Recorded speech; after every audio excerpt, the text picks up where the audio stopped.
ഇവിടെ അതിമനോഹരമായിട്ട് ഞങ്ങൾ ചെയ്ത ഒരു അപ്പാർട്ട്മെന്റ് ആണ് ഇന്ന് നിങ്ങളുമായിട്ട് പങ്കുവെക്കുന്നത്. അതിന്റെ വിഷ്വൽസ് നമ്മൾ കാണാം.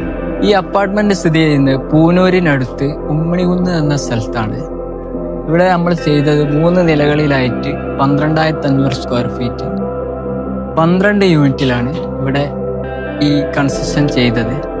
ടോട്ടല് 12 അപ്പാർട്ട്മെന്റ് ആണുള്ളത്. അതിപ്പോ എല്ലാം നമുക്കിപ്പോൾ കാണിക്കൽ നടക്കില്ല. അപ്പോൾ ജസ്റ്റ് ഒരു അപ്പാർട്ട്മെന്റ് ആണ് നമ്മൾ ഷൂട്ട് ചെയ്യുന്നത്.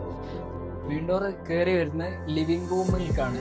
ഇപ്പോൾ ഇവിടുത്തെ ഇന്റീരിയർ കാര്യങ്ങളൊക്കെ ഇവിടെ ഹോസ്പിറ്റലിൽ നടക്കുന്നതുകൊണ്ട് അവരെ പർപ്പസ് അനുസരിച്ചാണ് ഇവിടെ സെറ്റ് ചെയ്ത്. ഈ ലിവിംഗ് കഴിഞ്ഞാൽ നേരെ വരുന്നത് ഡൈനിങ് ഏരിയയിലേക്കാണ്.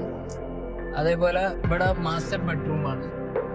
ബെഡ്റൂമൊക്കെ നല്ല സ്പേസ് ഉള്ള ഒരു ബെഡ്റൂമാണ്. ഇതൊരു ഓപ്പൺ കിച്ചൺ പോലെയാണ് കൊടുത്തത്. കിച്ചൺ ആയിട്ട് ഇവിടെ അത്ര യൂസേജ് ഒന്നും ഇല്ല. ഇവിടെ ഹോസ്പിറ്റൽ ആയതുകൊണ്ട് തന്നെ കിച്ചണിന് വലിയ ഉപയോഗം വരുന്നില്ല. അതുകൊണ്ട് നമ്മൾ കിച്ചണിന് അത്രമാത്രം ഇമ്പോർട്ടൻസ് കൊടുത്തിട്ടില്ല. ഈ കിച്ചണിന് നേരെ ഒരു ബാൽക്കണി പോലെ കൊടുത്തേക്ക്.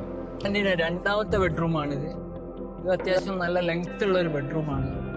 അറ്റാച്ച്ഡ് ടോയ്ലറ്റ് ഇവിടെയും കൊടുത്തിട്ടുണ്ട്. ബെഡ്റൂമിൽ നിന്നൊക്കെ ബാൽക്കണി കൊടുത്തിട്ട് ഒരു കൺസ്ട്രക്ഷൻ വർക്കോട് കൂടി തന്നെ ഞങ്ങളുടെ ഒരു കുടുംബ സുഹൃത്തായി അദ്ദേഹം മാറിയിട്ടുണ്ട്. നമ്മൾ മണിയൊക്കെ സ്പെൻഡ് ചെയ്തെങ്കിലും നമ്മൾ ഉദ്ദേശിച്ച രീതിയിലേക്ക് ആ പൊസിഷനും ബിൽഡിംഗും ഒക്കെ എത്തിക്കാൻ അദ്ദേഹത്തിന്റെ പങ്ക് നിസ്തുലമാണ്. ഞങ്ങളിപ്പോൾ നോളജ് സിറ്റിയിൽ ഒരു 40 വില്ലാസിന്റെ ഞങ്ങൾ ഡിസ്കഷൻ നടന്നുകൊണ്ടിരിക്കുകയാണ്. അതും ഇദ്ദേഹത്തിനെ തന്നെ ഞങ്ങൾ ഹാൻഡ് ഓവർ ചെയ്യാനാണ് ഞങ്ങൾ ഉദ്ദേശിക്കുന്നത്.